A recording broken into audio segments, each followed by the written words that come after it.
Pourquoi la construction massive de dirigeables s'est-elle interrompue pendant 80 ans? Pourquoi leur renaissance n'est-elle toujours pas devenue réalité, malgré de nombreux projets, y compris celui de Max Pruss, l'ancien capitaine du Hindenburg? Bonjour à tous, je vous souhaite la bienvenue sur le podcast consacré aux dirigeables, raconté avec mes propres mots, qui est dédié au projet Dirigeables de nouvelle génération. Et je suis votre hôte, Gennady Babanine. Aujourd'hui, nous allons parler des stéréotypes qui continuent de nous freiner.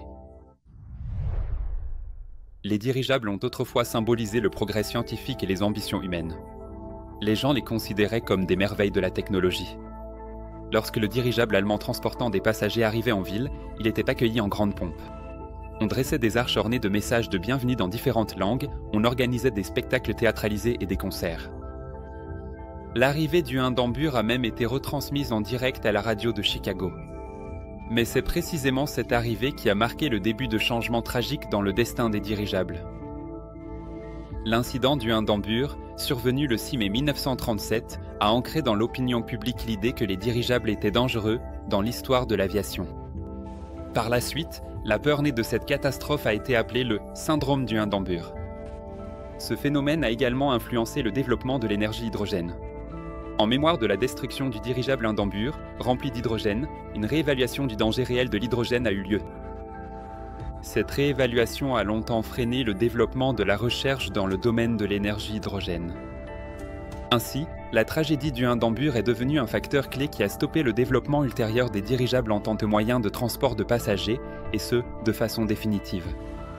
L'opinion publique a radicalement changé, de l'admiration et de l'émerveillement à la méfiance et à la panique. Et ce, malgré l'avantage évident des dirigeables, à savoir leur capacité à transporter des marchandises sur de longues distances avec une faible pollution carbone et une grande efficacité énergétique. La peur des explosions et des crashs a considérablement freiné la recherche et les investissements dans cette technologie unique. C'est précisément à ce moment-là que l'ère des avions a supplanté les dirigeables dans le ciel. Un retour des dirigeables est-il possible de nos jours ? Restez avec nous et nous allons le découvrir ensemble. Le syndrome Hindenburg n'est pas simplement un événement historique, c'est le symbole de peur profonde et de préjugés qui ont entouré les dirigeables pendant de nombreuses décennies. Après la tragédie de 1937, lorsque le célèbre dirigeable Hindenburg a explosé à Lakehurst, les dirigeables ont tout de même continué à être utilisés. Cependant, beaucoup les considéraient comme un risque terrible et même les technologies les plus avancées de l'époque ne parvenaient pas à convaincre le public de leur sécurité. Progressivement, leur utilisation a disparu. Leurs avantages potentiels continuaient pourtant d'être reconnus, économie de carburant, respect de l'environnement et capacité à transporter de lourdes charges. Le fait que l'intérêt pour les dirigeables ne se soit jamais complètement éteint est prouvé par les projets de renaissance qui apparaissaient régulièrement dans différents pays. Même Max Pruss, l'ancien capitaine du Hindenburg, qui avait lui-même été blessé lors de la catastrophe, a développé son propre projet de dirigeable à l'hélium et a tenté d'y attirer des investissements. Max Pruss a présenté son projet dans les années 50, démontrant la supériorité des dirigeables par rapport aux avions à réaction. Cependant, il n'a pas réussi à relancer les Zeppelin pour le transport de passagers, apparemment parce que cela nécessitait d'importants investissements financiers et ne suscitait pas l'intérêt des investisseurs. Les dirigeables se sont finalement retrouvés dans l'ombre de l'avion. En effet, la véritable raison de leur abandon à grande échelle n'était pas tant leur imperfection technique que la peur provoquée par une seule catastrophe. L'image du Hindenburg est devenue le symbole non seulement d'une tragédie, mais aussi de la trahison des espoirs de ceux qui croyaient aux dirigeables comme avenir de l'aviation. Ce préjugé s'est enraciné dans l'esprit des gens, malgré de nombreux développements et essais réussis, les dirigeables se sont retrouvés au bord de l'oubli. Le syndrome du Hindenburg, devenu la métaphore de l'effondrement tragique des espoirs, continue d'influencer le transport aérien même dans le monde moderne. Vous avez sûrement déjà été confronté à des opinions sceptiques concernant la renaissance des dirigeables en Russie, n'est-ce pas? Alors, les dirigeables renaîtront-ils? Cette question suscite l'intérêt non seulement des historiens et des ingénieurs, mais aussi des rêveurs pour qui les dirigeables sont le symbole d'une époque, de découvertes extraordinaires et de voyages inoubliables. Ces dernières années, le monde a de nouveau porté son attention sur ce noble type d'aviation. Leurs lignes fluides et élégantes, leur forme majestueuse et impressionnante, et leur originalité évoque la nostalgie d'une époque où ces aéronefs traversaient le ciel, semblables à de lentes nuées. Mais peut-on vraiment considérer les investissements dans les dirigeables comme infondés et purement romantiques ? Bien sûr que non. Des géants comme Google ne s'intéresseraient probablement pas aux dirigeables s'il n'y avait pas d'argent à gagner.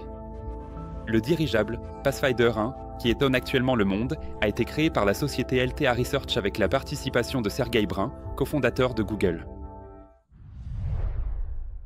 Le progrès technologique n'a pas épargné les dirigeables. De nouveaux matériaux, des systèmes de contrôle plus perfectionnés et des moteurs plus performants ouvrent de nouveaux horizons pour leur utilisation. En Russie, avec son immense territoire et la diversité de son climat, l'utilisation des dirigeables pour la livraison de marchandises dans les régions isolées et la surveillance des ressources naturelles semblent très prometteuses. Néanmoins, des questions de sécurité, de prestige et de compétitivité intrinsèques par rapport aux autres modes de transport subsistent. Les experts et les concepteurs travaillent déjà sur des solutions à ces défis. Et alors, nous reverrons dans le ciel ces majestueux et impressionnants vaisseaux, rappelant avec émotion leurs illustres prédécesseurs et inspirant la prochaine génération de rêveurs passionnés et curieux. Le projet russe, dirigeable de nouvelle génération, est, bien sûr, particulièrement ambitieux. Car c'est à lui qu'il revient de briser de nombreux stéréotypes sur les dirigeables. L'initiative vise à créer des aéronefs capables de repenser notre conception du transport aérien. Les nouveaux dirigeables allieront technologies de pointe, matériaux durables et solutions de design innovantes, ce qui permettra d'améliorer de manière considérable leur efficacité économique et leur sécurité environnementale.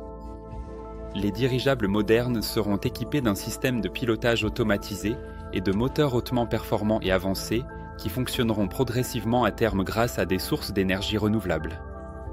Grâce à ces caractéristiques, ils seront capables de transporter des passagers et des marchandises sur de longues distances, tout en minimisant leur empreinte carbone et la pollution sonore. Il faudra non seulement créer les dirigeables eux-mêmes, mais aussi développer l'infrastructure nécessaire à leur maintenance et à leur exploitation.